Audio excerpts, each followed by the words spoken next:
اعوذ باللہ من الشیطان الرجیم بسم اللہ الرحمن الرحیم۔ اچھا خواتین و حضرات، ہم آج جو اسٹارٹ کریں گے وہ پچھلے سے وابستہ جو ہے پروگرام کے اوپر جو کامنٹ ہوئے تھے اسی سے لنک کرتے ہوئے ہم آج کا پروگرام کریں گے۔ لاسٹ پروگرام میں جو ہم نے ڈسکس کیا تھا وہ سما کے اوپر جو پروگرام آیا تھا ایک، اور اس پروگرام کے اندر ساحل ادیم صاحب نے جو ایک کامنٹ پاس کیا ایک خاتون کے اوپر، اور ان کو کہا کہ 95% خواتین جو ہیں وہ جاہل ہوتی ہیں، اور اس کے اوپر پھر پروگرام میں بہت زیادہ جو ہے وہ معاملات جو وہ گڑبڑ بھی ہوئے۔ اب اس دفعہ جو ہے ہم نے ان سے ہم نے یہ کہا تھا کہ آپ نے کوئی ثبوت نہیں دیا، نہ تو اس بات کے بارے میں جو آپ نے کہا کہ 95% خواتین جاہل ہوتی ہیں، آپ نے اس کا بھی کوئی ثبوت نہیں دیا، اور آپ نے اس کے اوپر کہا کہ میں اگر جاہل کو جاہل نہ کہوں تو کیا کہوں، کہ جاہل کو جاہل کہنا اسلام میں پہلا فرض ہے، تو اس کے اوپر بھی آپ نے کوئی ثبوت نہیں دیا۔ اب اوریہ مقبول جان صاحب کا پروگرام ہے، اس کے اندر جو ہے ساحل ندیم صاحب نے 2 ایویڈنسز جو ہیں کلام پاک سے ریفرنسز جو ہیں، ریفرنسز کے طور کے اوپر 2 آیات جو ہیں وہ کوٹ کی ہیں، اور اس سے انہوں نے کہا ہے کہ اس سے یہ ثابت ہوتا ہے کہ جاہل کو جاہل ہی کہنا چاہیے۔ آج ہم یہ کریں گے کہ ان دونوں آیات کو اس کا مطالعہ کریں گے اور اس کو سمجھنے کی کوشش کریں گے in the perspective of statement given by Sahil Adeem, کہ کتنا اس کے اندر جو انہوں نے بات کری وہ کس حد تک اس میں ریلیونسی ہے، نمبر 1 بات۔ نمبر 2 بات یہ کہ انہوں نے جو آیت دی ہے سورہ زمر کی، جو آیت انہوں نے کوٹ کری ہے آیت نمبر 9، اس میں جو ہے انہوں نے پوری نہیں پڑھی، انہوں نے آدھی آیت پڑھی ہے، تو ہم وہ پوری آیت پڑھیں گے۔ پوری آیت اس لیے پڑھیں گے کہ جب آپ کوئی بھی کلام پاک کی آیت جو ہے اگر مکمل نہ پڑھیں، اور خاص طور پہ اس آیت کے آگے اور پیچھے جو آیتیں ہیں ان کو بھی اگر آپ نہ پڑھیں، تو آپ کی ایک اچھی انڈرسٹینڈنگ کلام پاک میں نہیں بنتی۔ اور سم ٹائم ایسا بھی ہوتا ہے کہ اگر آپ کوئی آدھی آیت پڑھیں تو اس سے ایک کنفیوژن پیدا ہو جاتا ہے، اور اس کے بڑے نیگیٹو جو ہے وہ معاملات نکلتے ہیں۔ اب مثال کے طور کے اوپر میں اسی کانٹیکس کے اندر اگر آپ کو ایک آیت کوٹ کروں، سورہ نساء کی آیت نمبر 43، اس کا ترجمہ یوں ہے کہ اور تم نماز کے قریب بھی نہ جاؤ۔ اگر ہم اس آیت کو یہاں تک پڑھیں تو ہم لوگوں کو گمراہی میں مبتلا کر دیں گے، لیکن اگر ہم اس آیت کو پورا پڑھیں تو پھر اس کی ایلوبریشن جو ہے وہ اگلے سٹیپ کے اوپر ہوئی ہے کہ اور تم نماز کے قریب بھی نہ جاؤ جب تم نشے کی حالت میں ہو۔ اور اس آیت کے اندر جو ہے اور بھی وہ تمام چیزیں بتائی گئی ہیں، جبکہ آپ ان حالت میں ہوں تو پھر آپ نماز کی طرف نہ جائیں۔ تو جب ہم اس کو پورا آیت کو پڑھتے ہیں تو ٹیکسٹ ہماری سمجھ میں زیادہ بہتر آتا ہے۔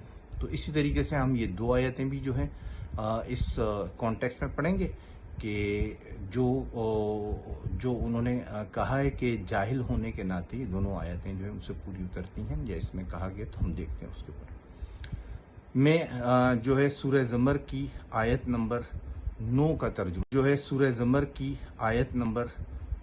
ترجمہ آپ کے ساتھ اس وقت شیئر کر رہا ہوں۔ امن هو قانت آناء اللیل ساجدا وقائما يحذر الآخرة ويرجو رحمة ربه قل هل يستوي الذين يعلمون والذين لا يعلمون انما يتذكر اولو الالباب۔ یہ جو آیت جو پڑھی تھی ساحل ادیم صاحب نے، وہ امن سے لے کے رب ہی تک جو ہے وہ انہوں نے نہیں پڑھی تھی، انہوں نے قل هل يستوي الذين یہاں سے انہوں نے پڑھی تھی۔ تو ہم پہلے جو ہے اس کا ترجمہ پڑھتے ہیں۔ کیا بھلا جو بندگی کرنے والا ہے گھڑیوں میں رات کی، سجدہ کرنے والا ہے اور قیام کرنے والا ہے، ڈرتا ہے آخرت سے اور امید رکھتا ہے رحمت کی اپنے رب سے، کہہ دیجئے کیا برابر ہو سکتے ہیں وہ جو علم رکھتے ہیں اور وہ جو نہیں وہ علم رکھتے، بے شک نصیحت پکڑتے ہیں عقل والے۔ یہ اب اس کا پورا ایک کانٹیکسٹ ہے، ٹھیک ہے جی۔ اس کانٹیکسٹ کے اندر جب آپ نے اسٹارٹ کیا وہاں سے، تو آپ نے اسٹارٹ کیا کیا برابر ہو سکتے ہیں؟ وہ جو علم رکھتے ہیں اور وہ جو علم نہیں رکھتے. ٹھیک ہے، چلیے کوئی بات نہیں.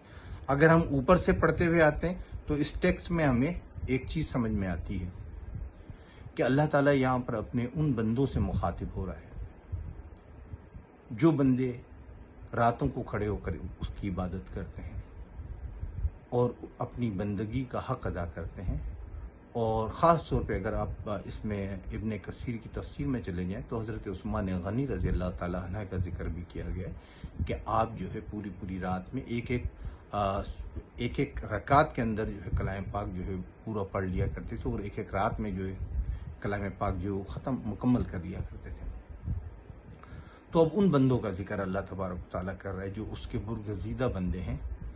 اس لیے اور آخر میں آ کر اس آیت کے وہ کہہ رہا ہے کہ کیا وہ لوگ جو علم رکھتے ہیں اور اتنے جو ہے وہ اور اللہ تعالیٰ کے برگزیدہ ہیں، کیا وہ بندے جو کہ مشرک ہیں، جو شرک کرتے ہیں، کیا وہ دونوں آپس میں برابر ہو سکتے ہیں؟ تو یقیناً جو ہے وہ برابر نہیں ہو سکتے. اور اس کے لیے انہوں نے اور وہ علم رکھتے ہیں اور وہ جو علم نہیں رکھتے، جن کو اس کے بارے میں علم نہیں ہے، تو کیا وہ علم نہیں رکھتے؟ بے شک نصیحت پکڑتے ہیں عقل والے. تو وہ لوگ جو علم رکھتے ہیں اور وہ لوگ جو علم نہیں رکھتے. تو یہاں پر دو لفظ یوز ہوئے ہیں. علم والے کے لیے لفظ استعمال ہوا ہے یعلمون، علم رکھتے ہیں، اور جو علم نہیں رکھتے ان کے لیے استعمال ہوا ہے لا یعلمون. لا یعلمون کہ مطلب وہ علم نہیں رکھتے.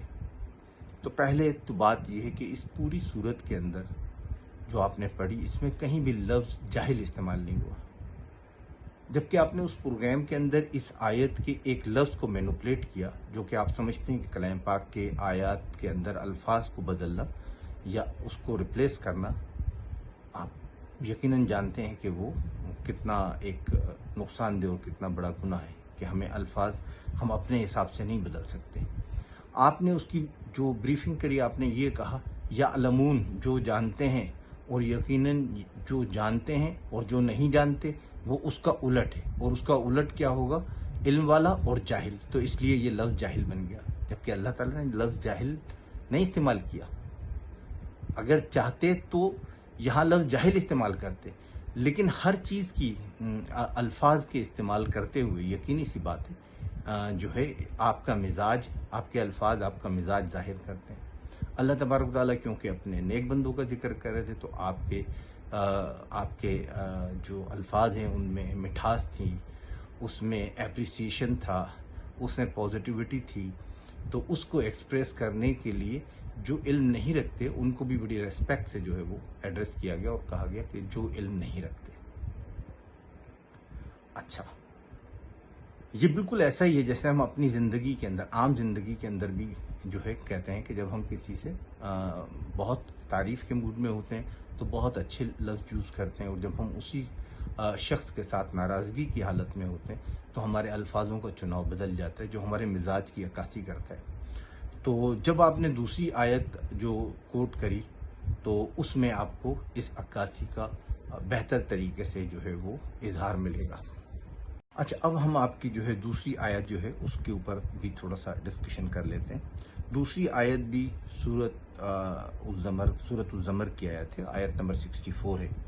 قل افغیر اللہ تعمرونی اعبد ایھا الجاہلون، کہہ دیجئے کیا پھر غیر اللہ کے بارے میں تم حکم دیتے ہو مجھے کہ میں عبادت کروں اے جاہلوں.